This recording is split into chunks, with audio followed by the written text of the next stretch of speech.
Welcome to Coruzant Technologies, home of the Digital Executive Podcast. Welcome to the Digital Executive. Today's guest is Joe Altieri. Joe Altieri is a lifelong innovator, entrepreneur, and problem solver who turned his cutting-edge innovation FlexScreen, the world's first and only flexible window screen, into a thriving multi-million-dollar company. Since its introduction into the marketplace, FlexScreen has gained international attention and earned multiple awards, drawing interest and eventual partnerships with powerhouse entities including Global 500 company Saint-Gobain and American television personality, inventor, and entrepreneur Lori Greiner of the Shark Tank and Queen of QVC.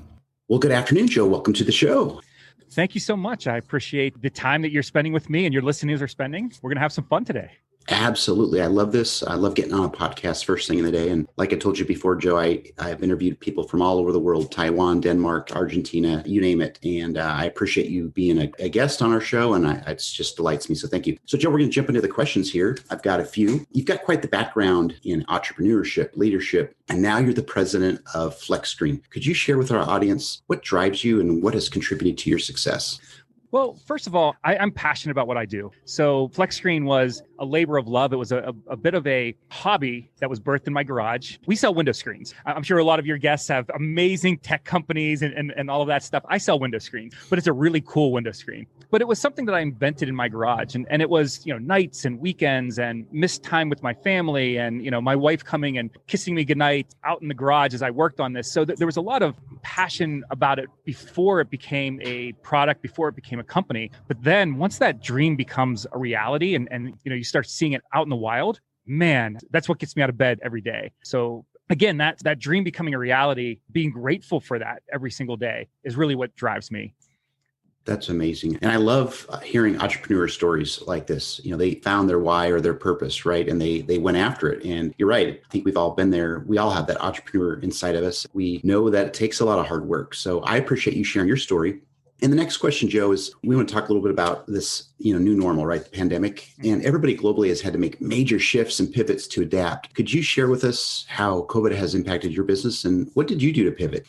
So, one of the things is, we're a relatively new product and we're in the window and door industry, which is not it's not an industry that's easy to change. So again, we sell window screens. So traditional, old style window screens, probably the ones that you have on your house, were invented over 100 years ago, like 1907. So it looks exactly like the screens that are on your house. For the past 5 years, my job, as we've been growing, is to convince window manufacturers to put our screen standard on their windows. And that takes a lot of touchy-feely. It takes a lot of salesmanship, right? Getting out in front of people and saying, hey, check this out. Here's all the features and benefits. Here's why my widget is better than this old widget over here. And so when COVID hit, that face-to-face went away. It was it's gone, right? I can't get in front of a group of executives from a window manufacturer and show them my product anymore. I can't demonstrate. I can't hand it to them and say, here, feel this, touch this, smell it, eat it, whatever.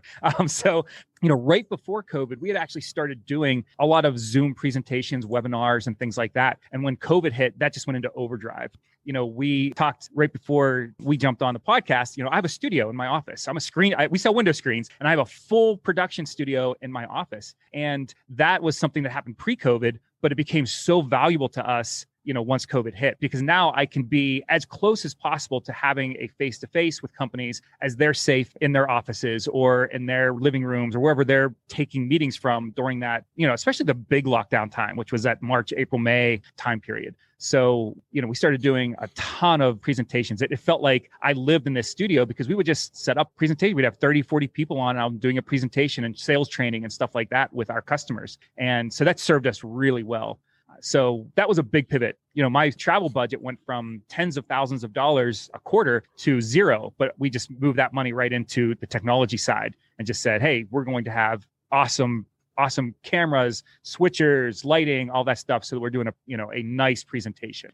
That was the big pivot for us from the sales side. Now, from the manufacturing side, of course, we had to stay in business, right? We have to keep producing, and our product and our customers' products are necessary. Like therefore, people replacing windows that aren't working. And the CDC says, hey, open your windows, get fresh air in. That helps keep you healthy. Of course, they can't do that without working windows. They can't do that without window screens. So our customers have stayed busy. We've stayed busy. So in the manufacturing side, we had to follow all the CDC protocols, spreading people out, making sure that things are cleaned every night, stuff like that, which of course every business is going through right now.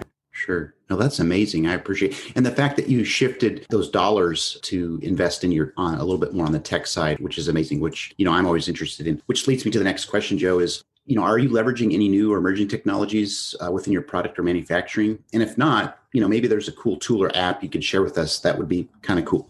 The biggest thing that we did in manufacturing was we worked with a third-party developer to go through and figure out a way to measure productivity through our plant, where before that was a person walking around, right? So again, trying to stay social distance, having a supervisor there, trying to help people go faster and keep on pace and things like that. We had to pull those people back, and now they have to be socially distanced. We don't want them right up on somebody. They have to be 6-10 feet away. We don't want COVID spreading through our plants. So we worked with a third-party developer to work on ways that we can actually measure every single stage within our plant. And then we have big monitors that are up at every single station. So a supervisor can simply walk by and see how that person's doing. And then it's also self-governed because now the employee can see they have certain metrics that they have to hit throughout the day. They don't have to have a supervisor come up and say, hey, you're not doing as well as we hoped you would. It's right there on the screen. They can see it. Although I'm a face-to-face guy. I love personal interaction, but having that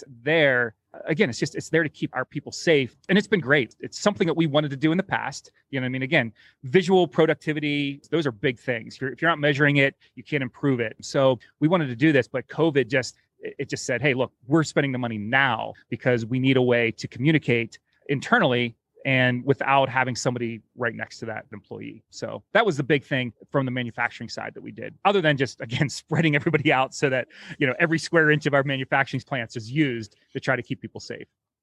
Yeah, that's amazing. So many people have had to make an immediate decision, right? Or decisions back in March of last year. And it was like, wow, we got to spend the money or, we're going to lose out or go out of business. So thanks for sharing. I appreciate that, Joe. And Joe, last question here. Can you share something from your entrepreneur journey? What was that aha moment? Maybe it was that experience on the Shark Tank or with your partner, Lord Grainer. Yeah. So I think the aha moment for me happened a lot, well before Shark Tank, was when I was in the window industry prior to FlexScreen, prior to starting my company. And there was a point where I thought I had something. I had this really rough prototype, right? And I'm like, man, this is really cool. I'm a screen geek, right? I sell window screens. It's what I do. So, but I'm like, this is really cool. But when I started showing it off to some of my customers and they're like, this is awesome. And there was just this point where I had to make a decision, like, this is pretty cool. You know what I mean? I like it. My customers like it. But, I can't continue doing what I'm doing for income and do this at the same time. I have to make a choice. And there was just this point where my wife and I sat down and said, look, I've worked on this for 2 years in the garage. You know what I mean? My customers like it. What do you think about going all in? And man, first of all, that is a crazy tough conversation to have with a spouse. Just so everybody's out. If you're a budding entrepreneur and you're ready to go all in, spend your life savings, make a big bet. That is such a nerve-wracking thing. I've had 2 crazy experiences that made me sweat. One was Shark Tank, of course. Sure. The other was telling my wife that we're going to bet everything on this silly thing that I worked on in my garage. So those were the 2 worst, most nerve-wracking moments in my journey. Yeah, there was just this point where I'm just like, this is it. Like, I feel that this is the way to go. But then having that reinforced, bringing prior to Lori, we brought other investors on and seeing them get behind my vision was awesome. But then, of course, Shark Tank is just, there's a moment, and again, I don't know if you've talked to any of the other Shark Tank winners, but there's this moment where they go, we'd like to make a deal. And you're like, with who? Like, really? like me? Are you talking to me? And that moment is something that I will always remember because it's just all of that anxiety, all of that preparation, everything that you've prepared for and got beat up. It's tough being in a tank. Then suddenly they're like, hey, we see what you see and we want to make a deal with you. Like, that's an amazing, amazing moment. It is. What I've heard out of you today, but also others that started on a very similar path, is their passion. Again, they found their why, they went all in, they're passionate about it, and people can see it in their eyes. So I think that's amazing. And Joe, that was awesome. And I just want to let you know it was a pleasure having you on the show today. And I look forward to speaking with you real soon. Great. Thank you so much. And I appreciate your time. Bye for now.